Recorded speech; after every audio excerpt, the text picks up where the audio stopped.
وہ آدمی جو مغرب سے مروب نہ ہوتا ہو, جو برٹش امپائر کی آنکھوں میں آنکھیں ڈال کے بات کرے, جو ہندو زائنسٹ کی آنکھوں میں آنکھیں ڈال کے بات کرے, جس کو آپ خرید نہ سکتے ہو, بیچ نہ سکتے ہو, جس کو ڈرا نہیں سکتے ہو آپ. دیکھیے ایک لیڈر کے لیے جو کوالٹی چاہیے ہوتی ہے, سب سے بڑی کوالٹی اس لیڈر کی یہ ہے کہ ایک ویژنری بھی ہو, ایک بہت بڑا ویژن ہو اس کا جو آگے آنے والے وقتوں کو دیکھ رہا ہو, اور دوسری بات وہ اتنا دلیر ہو, he should be able to take daring risk, ایسے ایسے رسک لے سکے, he should be able to negotiate brilliantly with, اور وہ کام کہ جو جنگوں میں, میدان جنگوں میں لیا جاتا ہے, وہ کام نیگوشیشن ٹیبل پہ وہ حاصل کر سکے مسلمانوں کے لیے. یہ سارے ایٹریبیوٹس, اور جب ظاہر ہے کہ جب آپ نیگوشیٹ کرتے ہیں اپنی قوم کی طرف سے تو دشمن آپ کو تھریٹن بھی کرتا ہے اور آپ کو خریدنے کی کوشش بھی کرتا ہے. امت کا زوال اس لیے آیا ہے کہ ہمارے لیڈر بک جاتے ہیں. پاکستان آج اسی حالت میں پہنچا ہوا ہے کہ ہمارے لیڈر مغرب سے اور دشمنوں سے خوفزدہ ہیں اور بک جاتے ہیں. کوئی سیلف رسپیکٹ نہیں ہے ان میں, کوئی ڈگنیٹی نہیں ہے.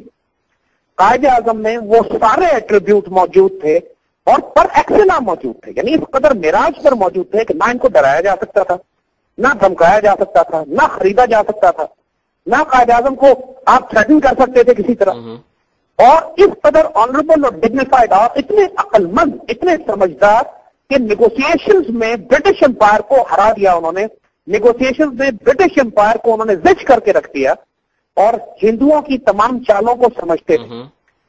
یہ ایسے ایٹریبیوٹس ہیں کہ ہم ذاتی طور پر دیکھتے ہیں کہ 20ویں صدی میں the entire 20th century has not, بلکہ 19th سینچری بھی, 19th اور 20th سینچری میں 200 سال میں مسلمانوں کو قائد اعظم کے مقابلے کا کوئی پولیٹیکل لیڈر نہیں ملا. بالکل. اور قائد اعظم کے ایک واقعے کے بارے میں یہاں پہ ڈسکس کروں کہ ہوا یہ کہ بی بی سی کا ایک جرنلسٹ قائد اعظم کے ایک لیکچر کے دوران ایک بندے کے پاس آتا ہے, اسے پوچھتا ہے یار وہ انگریزی میں لیکچر دے رہے ہیں تو تمہیں انگریزی آتی ہے؟ وہ کہتا ہے نہیں آتی.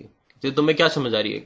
آگے سے وہ بندہ جواب دیتا ہے, وہ کہتا ہے کہ جی قائد اعظم جو بھی کہہ رہے ہیں بالکل ٹھیک کہہ رہے ہیں اور میں اس کو پوری طرح مانتا ہوں. This kind of love for a leader. یہی بات دیکھیں, ایگزیکٹلی یہی بات. اور یہ صرف ایک نہیں, یہ پاکستان کے ٹرائبل ایریاز میں, فرنٹیئر کے علاقوں میں جہاں پہ رہنے والے پشتون اردو بھی نہیں سمجھتے تھے, انگریزی تو بہت دور کی بات ہے, وہاں بھی یہ واقعات ہوتے تھے کہ قائد اعظم انگریزی میں تقریر کرتے تھے اور تمام ٹرائبل لیڈرز قائد اعظم کو سپورٹ کرتے تھے یہ کہہ کر کہ ایک لفظ ہمیں سمجھ میں نہیں آتا لیکن ہمیں یہ پتا ہے کہ جو کہہ رہے ہیں سچ کہہ رہے ہیں. بالکل صحیح, بالکل صحیح. دیکھیے جب یہ کردار ہو لیڈرشپ کا, جب سب مسلمانوں کو پتا تھا یہ بات کہ قائد اعظم کسی صورت میں مسلمانوں کے مفادات پر کمپرومائز نہیں کریں گے, جب یہ کانسیپٹ, یہ ایمان ہو لوگوں کو اپنے یہ لیڈر کے اوپر, پھر وہ اس کے پیچھے جان دیتی ہے. قائد اعظم کی اگر آپ ذاتی زندگی کو دیکھیے تو ان کو رشوت سے, ان کو سفارش سے, ان کو جھوٹ سے اس قدر نفرت تھی کہ ان کے اپنے رشتے دار بھی اگر یہ کہہ دیتے لوگوں سے کہ ہم قائد اعظم کے بھائی بہن یا رشتے دار ہیں تو قائد اعظم ان سے ملنے سے انکار کر دیتے تھے کہ آپ نے میرا نام استعمال کر کے سفارش کیوں لگوائی. بالکل صحیح, بالکل صحیح. اس قسم کے لیڈر لیول کا کردار آج کوئی دے سکتا ہے؟ وہی, یہی تو سب سے بڑا ہمارا اس وقت میرے خیال میں قوم کے ساتھ جو ہم پوری مسلم امہ کو اگر دیکھا جائے, 14 سال میرے زیادہ تو بہتر, بہت بہتر آپ ہسٹری جانتے ہیں, اور مسلم امہ کا زوال جب بھی آیا وہ اسی وجہ سے آیا کہ ہمارے پاس لیڈر اچھا نہیں تھا, اور ہمارے لیڈر ہی ہمیشہ سائڈ پر یا کچھ نہ کچھ انہی سے ہوا کہ ہم اپنے زوال میں گئے. اب میں آپ کو اگر آج کے سیناریو میں قائد اعظم کے رول ماڈل کو دیکھا جائے تو میرے سامنے ان کا اس وقت ایک لیٹر پڑا ہوا ہے جو انہوں نے سر ونسٹن چرچل کو لکھا تھا جو اس وقت انگلینڈ کے یونائیٹڈ کنگڈم کے پرائم منسٹر تھے, اور وہ انہیں کہتے ہیں what do you expect that the Muslims to do? You admit the tendencies in England to support the Congress are very strong in the government party. We had a bitter taste of it, perhaps the bitterest. The Muslim League was progressively betrayed by the cabinet delegation and the Viceroy, and was being gradually steamrolled. When the Secretary of State for India and his colleagues and the Viceroy finally disclosed their hands, undoubtedly, there could be only one result, and that is general revolt against the British. اب ایک بندہ جو ایک ملک بنا رہا ہے, he's fighting so hard for the country and he writes to the prime minister of that country کہ میں تمہارے ملک سے ایک الگ ملک بنا رہا ہوں, and he writes this kind of letter. A person needs guts, a person needs a will, a person needs a belief in what he's trying to do. کیا آج کے ہمارے لیڈروں میں یہ چیز موجود ہے؟ یہی بات علی، یہی تو بات ہم ایمفسائز کرنا چاہ رہے ہیں کہ قائد اعظم کا کیریکٹر دیکھیں کہ ایک طرف برٹش امپائر کو تھریٹن بھی کر سکتے ہیں، یہ لیٹر تو ایک تھریٹ ہے پورا، بالکل، اور اس لیٹر میں اس قسم کی لینگویج استعمال کرنے والا شخص، اس قسم کا کیریکٹر اور کردار رکھنے والا شخص، کہ برٹش امپائر کو بھی پتا تھا کہ قائد اعظم ایمٹی بلف نہیں دے رہے. بالکل. اگر ان کو یہ پتا ہوتا کہ قائد اعظم از جسٹ بلفنگ تو انہوں نے کبھی قائد اعظم کو سیریس لینا ہی نہیں تھا. لیکن قائد اعظم کے وہ کیریکٹر کو جانتے تھے، ان کو یہ بات معلوم تھی کہ جو شخص اتنی دلیری اور جرأت سے یہ خط لکھ سکتا ہے وہ اس کو امپلیمنٹ بھی کر سکتا ہے. بالکل. اور جس قسم کی فنیٹیکل لائلٹی مسلمانوں کی علامہ قائد اعظم کے ساتھ تھی، قائد اعظم اگر کوئی سول پروٹیسٹ یا ڈس اوبیڈینس کو لیڈ کرتے تو برٹش امپائر کے لیے مصیبت پہنچ جاتی. بالکل.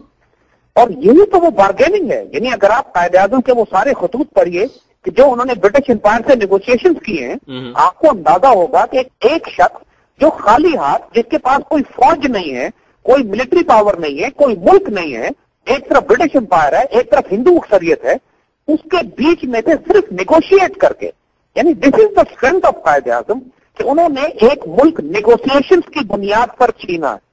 یہ تو ایک ہسٹوریکل میریکل ہے. یعنی انسانیت کی تاریخ میں آپ کو ایسا نہیں ملتا کہ ایک ملک اتنے اگینسٹ آل آڈ، ایسے موقع پہ جب مسلمان 12 یا 15% ہو پورے ہندوستان میں، جب برٹش امپائر حکومت کرتی ہو، جب ہندوؤں کی اکثریت ہو، اور وہاں صرف نیگوشیٹ کر کے آپ ملک لے لیں، یہ تو ہسٹوریکل امپاسبلٹی ہے یار. آج تک کبھی تاریخ میں نہیں ہوا. It is definitely a miracle. ایک بندہ، اس کی پرسنالٹی، مطلب آپ ان کی ہیلتھ دیکھیے. مطلب آج کی جو ان کی تصویریں میرے سامنے آتی ہیں، ہم یوتھ جب بھی وہ تصویریں دیکھتے ہیں ہم کہتے ہیں یار ایک بندہ جس I don't even know how much his weight would be. He was so weak by health. He was so tired of his hard work.